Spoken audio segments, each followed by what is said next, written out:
तो बंबई की एक लड़की से बात चली थी, वो जो है हीरोइन बनोड़ी फिरती। मैंने क्यों तू सगाई कर ले, क्यों मौली साहब दाढ़ी कटा ले तो मैं जो है सगाई कर लो, मैं शादी कर लो।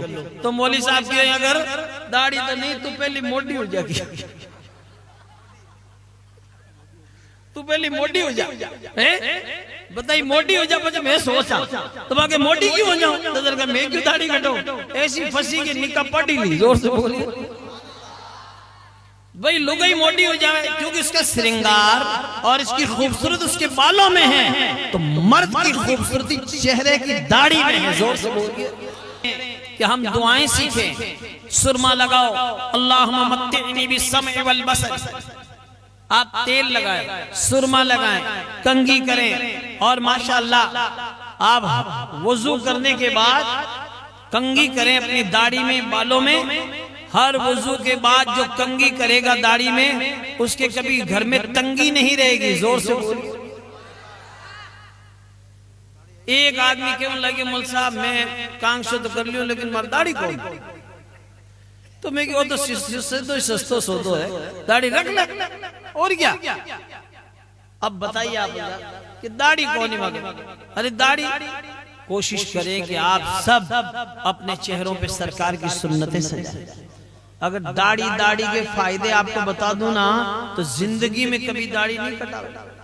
अठाई कौन लोग हकीमा को दवाइयां लेवे, दाढ़ी कौन हैं। अरे कोशिश करें कि आप दाढ़ी रखें। तमाम पैगंबर जितने भी आए, 1 लाख या 2,24,000 कमोबेश पैगंबर रसूल तशरीफ लाए, हर एक पैगंबर की सुन्नत है दाढ़ी मूछ रखना। जोर से बोलिए।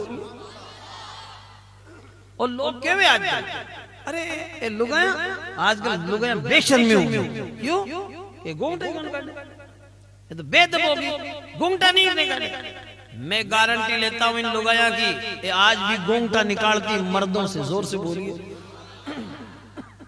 कोई भी दाढ़ी वाला टोपी वाला दूर से नजर आता है, ये घूंघट इतना निकालते, क्यों, इनको पता चलता है मर्द आ रहा है। जोर से बोलिए। अब गिरी दाढ़ी कोनी, मूंछी कोनी, काला पीला कपड़ा ठाई कोनी बड़े घंटे किसी कंपनी का हो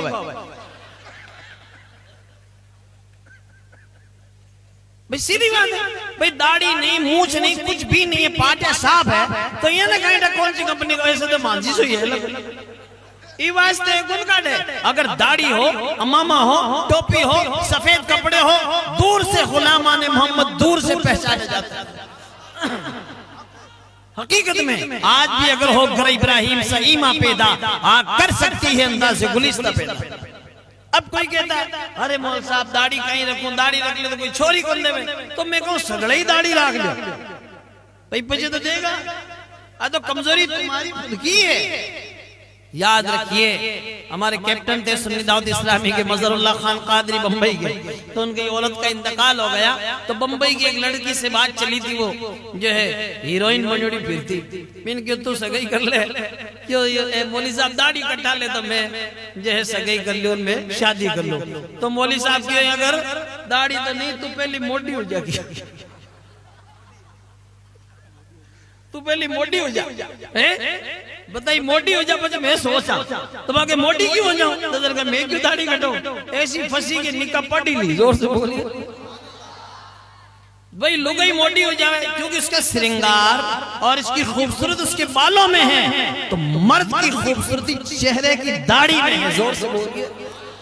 दाढ़ी से ही मर्द लगता है मेरे आका अलैहिस्सलातु वस्सलाम के प्यारे दीवानों। इसलिए हमें चाहिए कि अल्हम्दुलिल्लाह नबी की एक एक सुन्नत में करोड़ों फायदे हैं। जोर से बोलिए। इसलिए हमें चाहिए दाढ़ी रखे। ये गाँव है केलवा आमेट, अल्हम्दुलिल्लाह केलवा चौपाटी एक मतलब जलसा, एक ही जलसे में 54-55 लोगों ने दाढ़ी रखी थी अल्हम्दुलिल्लाह। तो मेरे आका अलैहिस्सलातु वस्सलाम के प्यारे दीवानों, अपने को चाहिए कि हम सब लोग अल्हम्दुलिल्लाह नबी के गुलाम हैं। ये पर्वत सर गई हो उस्मान भाई फौजी जोधपुर में रहता, रोज सुन्नी दावत इस्लामी में आता, जलसे में आता, किताब उसने ले ली फैजान सुन्नत। रात को मेरे पास बुलेट थी, इनफील्ड में छोड़ के आता बीएसएफ गेट नंबर 2 पे रात को 11 बजे। वॉचमैन कहता पूरी यूनिट में एक ही बंदा है। जोर से पूरी यूनिट में, पूरी बटालियन में एक बंदा है, इतनी उसकी दाढ़ी फौजी के। जोर से बोलिए। फिर उसको फौज से निकाल दिया, दिल्ली गया, वहां गया और इसने दूध की डेयरी लगा दी, मकराने में दूध बेचे। ये पर्वत का उस्मान भाई। अब आप हजरात देखें कितने 10-15 साल तक बाहर रिया, पाचो जीत गयो, केस जीत गयो, इतनी दाढ़ी है और एक दिन बड़े चोलो पजामा ले मस्जिद में चोलो पजामा चेंज करूं, जुम्मो पढ़ना है, फौजिया लो कपड़ा उतारे। तो मैंने कहा कई बात है कि बहाल हो गया। कहने का मतलब ये है कि आज भी होकर कोई इब्राहिम सईमा पैदा आ कर सकती है अंदाज़े गुलिस्तां। अरे किसी को फौज में जाना नहीं, किसी को पुलिस में जाना नहीं, किसी को दूसरी यूनिट में जाना नहीं, घरे बैठा बैठे दाढ़ियां गुलडावे, कांडा काई करी चीखना बन बन हैं। अरे क्यों ये जो है नालिया में फेंको। कोशिश करो कि आका की अजीम सुन्नत माशाल्लाह अपने चेहरों पे सजाओ। जोर से बोलिए सैयदना शेख अब्दुल कादिर जिलानी सुभान अल्लाह। हकीकत में ये तो आज इस्लामी माँ बहनों को भी चाहिए कि अपने शौहर से कहे कि आप दाढ़ी रखो, सुभान अल्लाह हैं, कि आका की अजीम सुन्नत है। जोर से बोलिए। बाद नौजवानों को कहते हैं ना कि दाढ़ी रखो। अरे मौलवी साहब जब शादी हो जाएगी उसके बाद दाढ़ी रखो। शादी भी हो गई, बच्चे भी हो गए, हाल कंडरा के, इसका मतलब एक और लावन की कोशिश है। अच्छा दाढ़ी रख लेना, एक फायदा तो ये भी है, दाढ़ी रखने के बाद माशाल्लाह तबारक व तआला दूजी सगाई भी फिर दोहरी हुई, क्योंकि उसको लोग अंकल कहने लग जाते हैं। बोलो है कि नहीं है? तो लिहाजा अल्हम्दुलिल्लाह मेरे आका अलैहिस्सलाम के प्यारे दीवानों, दाढ़ी रखें, आप मूछे रखें, आका की अजीम सुन्नतें, पैगंबरों की सुन्नतें, सैयदना गौस व ख्वाजा व रजा की सुन्नत। जोर से बोलिए। सब लोगों की दाढ़ियां थी, जितने उलमा है माशाल्लाह दाढ़ी रखते हैं। लोगों को गुस्ल का तरीका तक पता नहीं। जिन घरों में नापाक मर्द औरत आदमी औरतें रहेंगे उन घरों में कभी रहमत के फरिश्ते नहीं आएंगे, कभी बरकत, यानी बेगुस्ले। तो कि हम तो रोज नहाते हैं शैम्पू से, तो शैम्पू से कोई पाक थोड़ी होता है। पाक तो तब होगा जब गुस्ल के 3 फर्ज अदा करो। 3 फर्ज, कुल्ली करना, नाक में पानी चढ़ाना, पूरे बदन पे पानी बहाना, चाहे सर्दी लागे चाहे गर्मी लागे, एक बाल के बराबर भी कहीं से बदन का हिस्सा सूखा रह गया तो गुस्ल नहीं होगा। अब बाज लोग तो कुल्ली भी नहीं करते, स्टैंडर्ड लोग हैं गुस्ल खाने में, कि गुस्ल खाने के पानी मुंडे में थोड़ी गला में यूं ही निकल के बाहर है। फिर देखता कांच में शैम्पू 3 बार लगाया ना, यार चमक गया। मैं कांच में देखे फिर लगाता है फेयर एंड लवली, फिर कहता है थैंक यू वेरी मच। क्या कंपनी ने क्रीम बनाई के मन चमका दिया?